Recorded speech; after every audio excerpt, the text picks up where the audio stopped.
সবগুলো চোর একসঙ্গে বেরোচ্ছে। এই লুটপাটের সুখ বন্ধ হয়ে যাওয়ার কারণে এরা আসলে ট্রমার মধ্যে চলে গেছে। দুমুখো সাপ বলছেন, খারাপ বলেন নাই একেবারে। কার কাছে মানুষ দাবি করে 12 কোটি টাকা? তো হচ্ছে যে গত বছরের থেকে 7,000 কোটি টাকার কম বোধহয় বাজেট হচ্ছে। যাদের টাকা আছে, যারা উচ্চবিত্ত, এই বাজেট থেকে তারাই সুবিধা পাবে বেশি। সাবেক মৎস্য প্রাণী সম্পদ মন্ত্রী শমা রেজাউল করিমকে ঘিরে সামাজিক যোগাযোগ মাধ্যমে নতুন বিতর্কের সৃষ্টি হয়েছে। ওবায়দুল কাদেরের পর এবার শমা রেজাউলের নিজেকে ইউটিউবে আত্মপ্রকাশ। এবার কি তবে একে একে গর্ত থেকে বের হতে চলেছে আওয়ামী লীগ নেতাকর্মীরা? এদিকে আজ বিকাল 3টায় 2025-26 অর্থ বছরের জন্য 7,90,000 কোটি টাকা বাজেট পেশ করবেন অর্থ উপদেষ্টা ডক্টর সালেহউদ্দিন আহমেদ। এটি দেশের 54তম এবং নোবেল বিজয়ী ডক্টর মোহাম্মদ ইউনূসের নেতৃত্বাধীন অন্তর্বর্তী সরকারের প্রথম বাজেট। দর্শক, আজকে এসব বিষয় নিয়ে কথা বলবো আমাদের ঢাকা এক্সপ্রেসের নির্বাহী সম্পাদক সোহেল অটলের সঙ্গে। ভাই, আপনি দেখেছেন সম্প্রতি সাবেক মৎস্য প্রাণী সম্পদ মন্ত্রী ব্যারিস্টার শমা রেজাউল করিম একটি ইউটিউবে সাক্ষাৎকার দিয়েছেন এবং সেই সাক্ষাৎকারে তিনি নিজের ব্যাপারে অনেকগুলো সাফাই গিয়েছেন। সেসব বিষয়ে আমরা পরে জানবো। আগে আপনার কাছে জানতে চাই, এই যে প্রথমে ওবায়দুল কাদের, এখন আবার শমা রেজাউল করিম, এভাবে একে একে আওয়ামী লীগ নেতাকর্মীরা কি আত্মপ্রকাশ করতে চাইছেন? তাদের এই আত্মপ্রকাশের কারণ আসলে কি হতে পারে? Thank you Isha. সবগুলো চোর একসঙ্গে বেরোচ্ছে আর কি। দেশের থেকে চুরি করে সম্পদ লুটপাট করে নিয়ে পালাইছে, কাপুরুষের মতো দেশ ছেড়ে পালাইছে, বোরকা পরে পরে এক একজন পালাইছে। সবগুলো এখন এক এক করে বের হচ্ছে। এই বের হওয়ার পেছনে কারণ হচ্ছে আওয়ামী লীগ আসলে সুযোগটা খুঁজতেছিল। কারণ 5 অগাস্ট তাদের হুট করে লুটপাট বন্ধ হয়ে যাওয়ার কারণে তারা একটা ট্রমার মধ্যে চলে গেছিলো সবাই মিলে। 15 বছর ধরে টানা খাচ্ছে না, দেশটাকে চুষে খাচ্ছে না, লুটপাট করে খাচ্ছে। এই লুটপাটের সুখ হুট করে কোনো নোটিশ ছাড়া একদিন হুট করে দেখলো যে এই লুটপাটের সুখটা বন্ধ হয়ে গেছে। এই লুটপাটের সুখ বন্ধ হয়ে যাওয়ার কারণে এরা আসলে ট্রমার মধ্যে চলে গেছিল। বোরকা পরে যখন দেশ ছেড়ে পালাইছে, ওই ট্রমাটা কাটে নাই তাদের। এই ট্রমাটা এখন কাটতে শুরু করছে। এখন মনে হচ্ছে যে এই গর্ত থেকে বের হওয়া দরকার।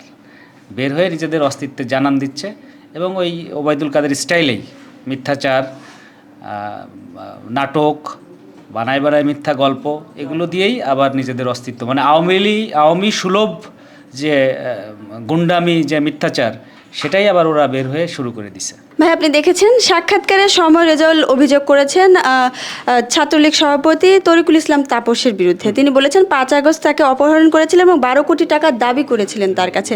তার পাল্টা জবাবে কিন্তু তাপসও বলেছেন তাকে দুমুখো সাপ বলে আখ্যা দিয়েছেন তিনি। তো এই বিষয়ে কি বলবেন? দুজনের মধ্যে কেউ কি আসলে সত্য বলছে? যেহেতু দুজনই কিন্তু একপন্থী ছিলেন, একজন ছাত্রলীগের সভাপতিও, তো অন্যজন ছিলেন আওয়ামী লীগের কেন্দ্রীয় কমিটির আইন বিষয়ক সম্পাদক। তো কি বলবেন আপনি এই বিষয়ে? আমার ধারণা দুজনই সত্যি কথা বলতেছেন। শমা রেজাউল সম্পর্কে তরিকুল ইসলাম পিরোজপুরের নাজিরপুর উপজেলার ছাত্রলীগ সভাপতি, নিষিদ্ধ ঘোষিত ছাত্রলীগ সভাপতি। তো উনি ওনার নেতাকে খুব ভালো করেই চেনেন, ওনার খুব কাছের নেতা শমা রেজাউল। তো খুব ভালো করেই চেনেন, ভালো করে চেনেন বলেই তার বক্তব্যটা আমরা গ্রহণ করছি। দুমুখো সাপ বলছেন, খারাপ বলেন নাই একেবারে। হয়তো নিজের রাজনৈতিক দলের নেতা বলে একটু কমই বলছেন। আমরা শমা রেজাউলকে আরও বেশি দুর্নীতিগ্রস্ত, আরও বেশি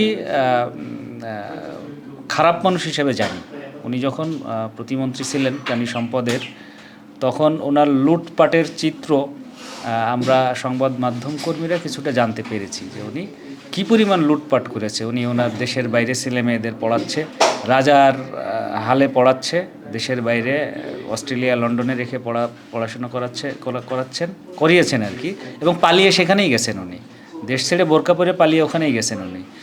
তো নিশ্চয়ই লুটপাট করেছেন। লুটপাট না করলে কেন ওনার একনিষ্ঠ অনুসারী কেন এই কথা বলবেন, তাই না?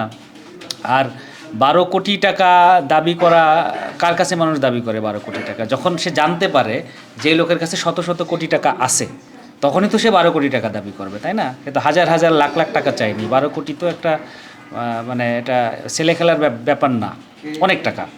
একটা মানুষের কাছে 12 কোটি টাকা চাওয়া মানে ওই ছাত্রলীগ সভাপতি নিশ্চিত যে শমা রেজাউল লুটপাট করে, দুর্নীতি করে দেশ থেকে শত শত হাজার হাজার কোটি টাকা নিয়েছে।